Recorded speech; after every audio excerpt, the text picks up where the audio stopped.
আসসালামু আলাইকুম। কেমন আছেন সবাই? আশা করি ভালো আছেন। দেখেন সকাল সকাল তৃতীয় দিন আমাদের কানাডা ট্রিপে তৃতীয় দিনে সকাল সকাল আমরা বের হয়েছি ইউএসএ যাব সেই উদ্দেশ্যে। গাড়িতেই যাব। গাড়িতে যেহেতু যেতে হবে অনেক লম্বা জার্নি। তো সকালবেলা বাসা থেকে নাস্তা করিনি কিন্তু টিমবিটস যেটা না খেলেই না। খুবই মজার, মিষ্টি, এনার্জি দেয়। তো ওটা নিলাম, একটু নাস্তা নিলাম, সকালের নাস্তা খেতে খেতেই যাওয়া। খুব বেশি দূরে না, 30 মিনিটস পরই আমরা নায়াগ্রা দেখতে পাচ্ছি। তো নায়াগ্রা ক্রস করছি আর কি। নায়াগ্রার আরেক দিকেই যেহেতু ইউএসএ, আমরা ওই দিক দিয়ে যাব। তো ইমিগ্রেশনে যেতে হবে প্রথমে। তো যাওয়ার পথে আমরা একটু জ্যাম ছিল, ট্রাফিক ছিল খুব অল্প। তো ওই সময় কিছু ভিডিও ক্লিপ নিলাম ওপর থেকে। এদিক থেকে দেখতে পুরোটাই অন্যরকম। কানাডার সাইড থেকে একরকম, ইউএসএর সাইড থেকে আসলে আরেক রকম। অনেকেই হাঁটছে, হেঁটে যাচ্ছে এক পাশ থেকে আরেক পাশে, একদম ডিফারেন্ট লাগছে দেখতে। ওই যে নিচে ফেরি দাঁড়িয়ে আছে, যারা ফলসের একদম কাছে যাবে। তো আমাদের আসলে এরপরে ইমিগ্রেশনের ওইখানে ভিডিও অ্যালাউ ছিল না, কোনো ধরনের ছবি এবং ভিডিও অ্যালাউ ছিল না, যে কারণে আমি আর কন্টিনিউ করিনি। ক্যামেরা আমাকে অফ করে দিতে হয়েছে।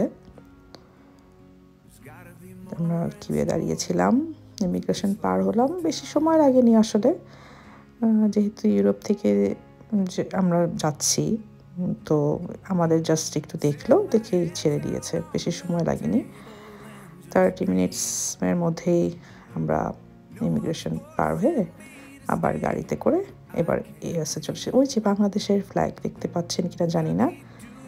তো ভালো লাগছিল রাস্তা দিয়ে যেতে। আমি তো দেখতে দেখতে যাচ্ছিলাম, যেহেতু গাড়ি চালাচ্ছিলাম না, পুরোটা রাস্তায় উপভোগ করেছিলাম।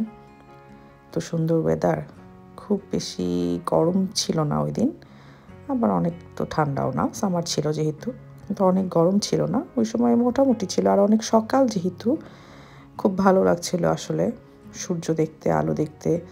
সুইডেনে তো আমরা এত সূর্য দেখতে পাই না সামার ছাড়া, তো সূর্য দেখতে খুব ভালো লাগে।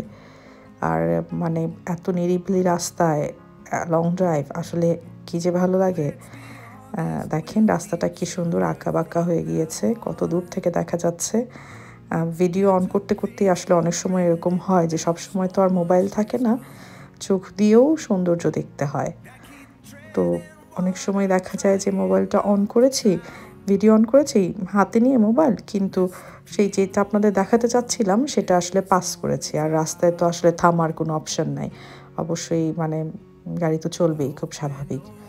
তো চোখেই দেখে নিই আর কি। তাও যতটুকু পেরেছি মনে হচ্ছে ধরে রেখেছিলাম, ঠিক ততটুকুই আপনাদের দেখাতে পারছি। আসলে ভালো ছিল, দুই পাশে ভালো ছিল, জার্নিটা আসলে খুবই ভালো ছিল যাওয়ার পথে, যদিও একটু মনোটোনাস, আসলে অনেকক্ষণ ড্রাইভ একই একই একই দিকে যাওয়ার জন্য। আর যেহেতু একজনই ড্রাইভ করছিল, সো তার জন্য হয়তো সে অনেক এনজয় করে, ভালো লাগছিল। কিন্তু আমার একটু পরেই মনে হচ্ছে নামতে হবে, একটু ব্রেকও নিতে হয় সাথে, যেহেতু আসলে বাচ্চারাও থাকে ওয়াশরুম ইউজ করার জন্য, কিংবা একটু এনার্জি নেওয়ার জন্য, কোথাও বসে একটু খাওয়া, কফি, চা, যাই হোক না কেন। তো বেশ ভালো লাগছিল দেখতে দেখতে, বিভিন্ন ধরনের গান শুনতে শুনতে যাচ্ছিলাম।